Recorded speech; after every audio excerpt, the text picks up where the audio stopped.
Namaste, beautiful humans. This week I wanted to talk to you a little bit about courage and commitment.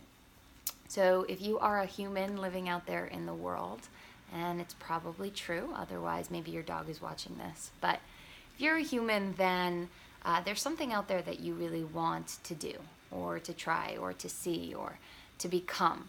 And you know in your heart of hearts that this is something that would make you truly happy, and that by nature of making you happy, it would also make other people around you happy, because you know it would just energize you and help you bring life to the people that you love and that you serve and that you work with every day, right? But for some reason, you haven't taken the leap. You haven't done this thing, right? And so maybe it's that you're afraid you'll fail, or maybe you're afraid that it'll backfire, or you just think it's going to be way too hard to try it, or you think that you just have no idea how to even get into it, right? You have just like no clarity around how to move forward. And I wanted to just bring up a statistic for you, because those things are real. Of course, the fear of failure, the backfiring, some things like that happen in life. And the thing is, though, they've already happened many, many times in your life, right? Things have failed. Things have backfired. Things, you had no idea how you were going to get through something in your life. You know, something was really hard. Probably many things in your life have been hard or difficult or backfired, right? And yet, statistically speaking, I am quite sure that the vast majority of them you have gotten through. And not only gotten through, but learned from, grew from, and maybe even thrived in. And so, you know, just from a statistical perspective, you have to look at all the evidence that supports the fact that no matter what, you're going to be able to get through this, you know? You'll be able to get through the challenges and eventually get to the reward, because statistically speaking, you already have so many times in your life. And I think we always forget how strong we are and how much we've gotten through, and we limit ourselves because of that, right? But the other thing is that, you know, so many people tell me all the time, well, Caitlin, like, I just don't know how I'm going to do this. I'm not really sure how to move forward with this, right? So maybe it's asking a girl out. Like, I just don't know how I would do it or what I would say, or da-da-da. Or maybe it's like starting that business that you wanted to start, right? Like, I just have no idea how I would even go about starting that business. Or maybe it's like hiring an acting coach. You know, I just don't know where I would find the right acting coach or what it is, right? They just like say, I don't know the how to. And the thing is that when you jump into it, when you commit to doing it, and this is why commitment is so important, you will answer that question. You will figure out how to do it. Because when you jump in with 2 feet, the question changes from what if, I'm not sure, to how can I, right?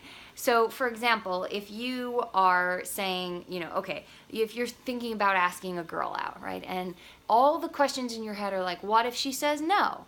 Well, if you commit to doing it, if you make a promise to yourself that you're going to do it, and tell your friend you're going to pay him $100 if you don't do it on a certain day, then the question is going to move in your mind from what if she says no, to how will I recover if she says no? Or how can I increase my chances that she says yes, right? So you'll move from this doubtful mentality to this figure it out mentality, right? And that's what happens, because necessity is the mother of all innovation. So we have to create the conditions of necessity, and then we can really, really dive into it. You know, it's like, I always tell people, you know, if you want to go spend like a day in New York, and you can't figure out your plan from like flying over New York in the airplane and looking down at New York. You'll have no idea what the city's like, what parts of the city you vibe with, what you really enjoy, how you should,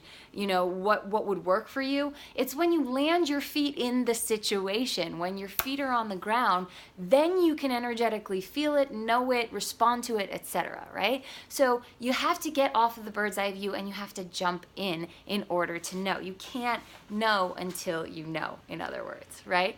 And so a lot of people tell me, oh, I just don't have like time or energy to commit to this thing. And I just kind of say, all right, well, you spend so much energy committing to all of these other negative things that don't serve you. You commit to doubt, you commit to perfectionism, you commit to protecting an image that you don't even necessarily ascribe to. You commit your energy to doing, things that you don't enjoy all the time. What do you mean you don't have the energy or the time to commit? Imagine if you took just some of the energy and the time that you commit to those things and put it into committing to this thing that is going to bring your heart so much joy. You will figure it out. Okay? And so, the other thing I wanted to say is that it's not, could it really be a bigger risk for you to step in with 2 feet than for you not to do it? Than for you to believe all your life that you can't, or you're not good enough, or it's not possible for you, or the world just won't align in your favor.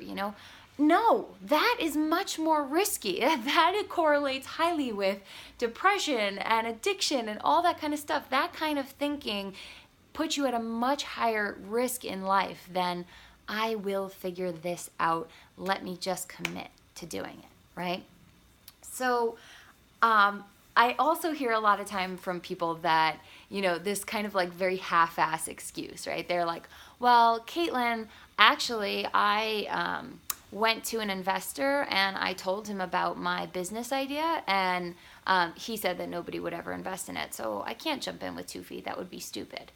And I say, okay, that is not jumping in with 2 feet. First of all, that is not committing. There was no necessity there for you to survive, right? The question was still like, hey, like, what if this investor likes my idea? That would be awesome. Rather than, hey, what do I have to do, or how can I figure it out so that I am earning money from the get-go with this business idea, or on the side of this business idea, so that I have time to nurture it and grow it and figure out how it is investable, for example, right? So the question will change when you are knee-deep in it, and you will figure it out statistically.